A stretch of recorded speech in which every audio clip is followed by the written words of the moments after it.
Video game journalism strikes again. So we have another article from Vice's Renata Price, and it's going to be a little dicey. She's going to take the controversial stance that Moira is still the best designed character in Overwatch 2.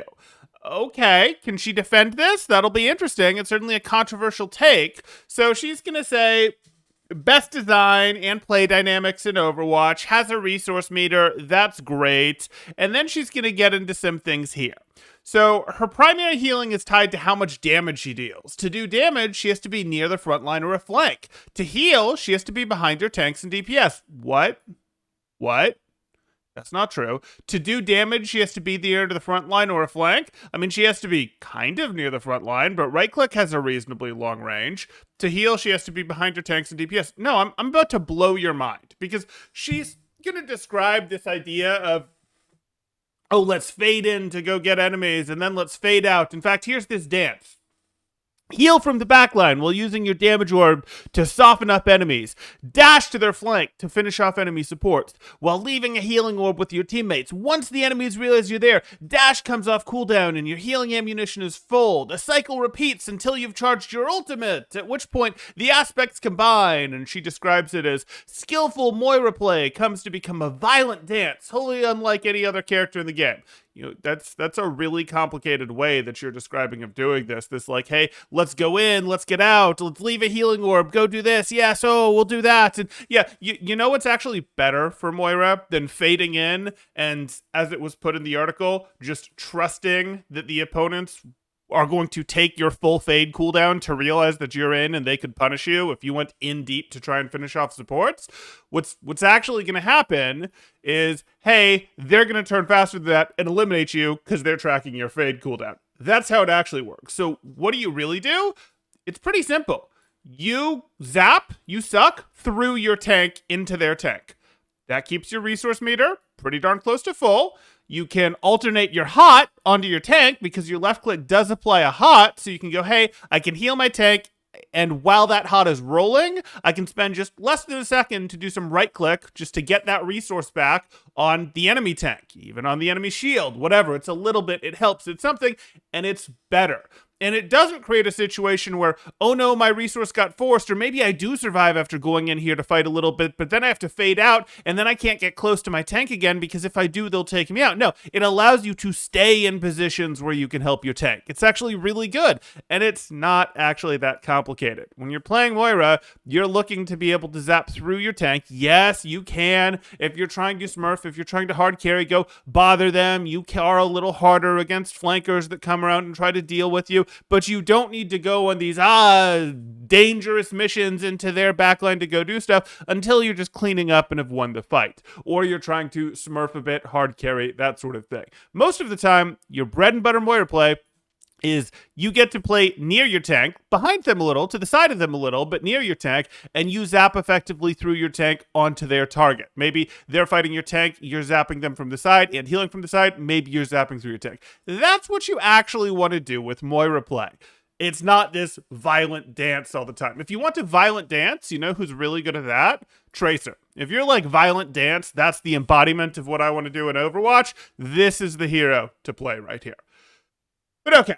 What else do we have in this article that's worth getting into? The amount of skill and decision-making that goes into good Moira play is comparable to any of the game's DPS-heavy heroes, while providing a lower skill floor entry point into team play than flick-based DPS heroes and supports like Widowmaker, Hanzo, Ashe, and Ana. No. Every hero has to do decision making. Every hero has to consider positioning. Every hero has to consider all these things. Some of them have more complicated aspects. Moira's positioning is a little unique, as I mentioned. That's a little challenging. It can be a little tough to move from Moira's positioning stuff into other players' positioning stuff. Like going, oh, well, was playing Moira, now let me go play Ana. No, if you're playing Ana, it's pretty easy to move to Bat positioning or Zen positioning. Moving from Moira positioning to another support's positioning is a little more challenging. Hers is a bit unique. So hers, you could say, is complicated. Really, it's just different in what's going on there. But No, other heroes have to do their positioning homework, their decision making homework. Can I use this cooldown? Can I not use this cooldown? What are we going to do here? Am I going to go get the health back? Am I going to peek when I'm missing health or self nade? That sort of thing.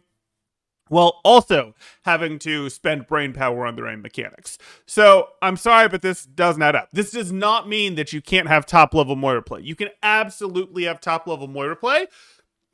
And much like Mercy, you can go, okay, let me get every single drop of value out of this hero's kit. Let me do it, and I'm gonna have to work really hard to do that and find stuff that people don't know and all those things. And oh, here's my fade jump, and here's this. Yes, there are things you can do with here, and here's my right click tap to get resource back faster. All those things absolutely exist. Fine, but no, it's not going to be, oh, this is, equal to going, yes, we have these other mechanics. No, other characters have to get their movement right, to not get shot, to be able to use cover, to position correctly, all those things. So no, you gotta defend this better if you want to make this point.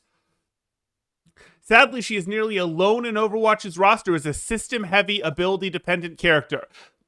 The closest point of comparison is Zarya, who relies on her defensive bubbles to empower her weapon damage. Zarya, like Moira, is not particularly demanding of a player's aim. Excuse me? Excuse me? If you feel like Zarya isn't that aim dependent, you're almost certainly not keeping your left click tracking on the enemy and getting all the ticks of damage that you could be. Zarya does a lot of damage when she's high energy, but you might feel like, oh, it's okay, I'm getting my damage on them. If you feel like Zarya isn't aim dependent, you're probably waving your beam over them or sometimes getting your beam on them, but missing like 2/3 of your ticks of damage or something like that. Zarya is plenty aim dependent, and that's not even getting into right clicks, which, oh hey, now we have to also aim projectile. We have a hit scan to worry about and a projectile that arcs that's a little awkward to fire at ranges to try to get ranged value. So that's a really weird take. And then her other beliefs are going to be Symmetra and Torb are the other system-based heroes, which is just weird to me. Like, again, D.Va had a resource meter, so what is this system-based thing where it's like, oh, these are system-based? And if it's resources, the truth is everything is resources. Tracer's Blinks are a resource. D.Va's DM is a resource. Winston's health is a resource. Reinhardt's barrier is a resource. Genji's health is a resource. Everyone's cooldown is a resource. The enemy looking at you rather than your teammates is a resource. Map control is a resource. Like, everything is a resource. Moira is not alone in having resources. She just has a resource bar, which is a little more uncommon. So, weird stuff. Okay, here she just doesn't like that there's 32 heroes and the new hero is kind of boring, kind of just like another soldier. She doesn't say that, but it's another FPS style hero. She wants it to be like League of Legends, where she says characters are more different, and she wants it to catch up with the rest of the genre. So, when given the chance to reinvent what Overwatch heroes could be, Blizzard chose to release another DPS with an assault rifle and hit scan sniper shot. If Overwatch wants to court both competitive and casual audiences, which is what it claimed to do upon its original release in 2016, it has to introduce characters with unique non-aim dependent mechanics. This is not untread ground. It's standard practice in this genre for good reason. If only Blizzard still knew what this genre was. So I hate to do this, but I have to point this out. The game was at its most popular before this hero was released. The game was at its most popular when the largest source of healing you could get in a game was Mercy. It really was. Now, Ana was a beloved hero, but Ana was the beginning of sustain creep. She absolutely was. And then behind her, we got Moira. So Ana could defend herself better than, say, Zenyatta, and could heal more than Zenyatta, and had those purple nades, and had a sleep dart. Ana was a very powerful hero. Had a hard-to-hit hitbox, had a nade that she could self-heal with pretty easily, had a sleep dart as a skill shot to protect herself. Then we moved to Moira, who didn't require the skill shot to protect herself, who has vampiric healing, also puts out higher healing than The original support cast has an invulnerability movement on a very short cooldown. Then from there, we added Brig, another non-aim dependent hero who increased the total amount of sustain available, had Peel that was, even more powerful than Lucio's as we've gotten into there. We did a huge amount of sustain creep, and that led to nothing dying. That led us over to Goat. That led us over to, okay, well, you have to play something that can one-shot, like a DPS like Widow or Doom that can absolutely one-shot, and that led us to a place of, okay, rather than a sustained DPS like a Soldier, for example. And that led us to a place of, okay, well, let's pick the heroes that can't be one-shot. Let's pick the tanks that can't be one-shot because their health pools are too big and have good peeling abilities, and let's use that to protect the supports who put out quite a bit of sustain there. Let's get some Brig, let's get some Lucio, let's get our pick of Moira Zen or Anna, that sort of thing, because there's good heal abilities on the tanks that can't get one shot to peel for the supports, and then these supports put up so much sustain that they can prop the tanks back up. And that led us to Goats. And even if it wasn't Goats itself, like this isn't me going, oh, Goats was the terrible thing for Overwatch, though it had some problems. What it did is it also brought to the forefront, in general, hey, there's too much sustain. You can't do damage to someone and then do more damage to them later to finish them off because it's too easy to catch up. Break line of sight for a second and everyone is healed back up. And that wasn't actually terribly good for the game. A lot of people didn't like that. That's part of why Overwatch has seen the wane in popularity that it has. So I don't particularly back this article, but let me know what you guys think. Am I being too hard on her? Is this a, hey, Moira's great, adding characters like Moira, then after her Brig, then other things like this was totally great and fine. It gave us some really cool stuff. The current iteration of Brig on Overwatch 1 anyway is a great thing. It's a balanced hero, and the game is in a very balanced, fun state. Or do you look at this and go, no, come on. This isn't okay. Moira isn't skill-based enough. She needs to have a skill shot. Every hero should have a skill shot. That is a core part of their kit. Let me know what you're thinking, or some other meaningful decision-making, something harder than what Moira has to do there. Maybe it's Winston primals. Maybe it's Ryan reacting to block shatters, whatever the case may be there. But if you're enjoying the content, drop a like, consider subscribing for more Overwatch, Overwatch 2, news, thought-provoking content, all that good stuff. And I look forward to seeing you in the next one. Thanks. Temporal out.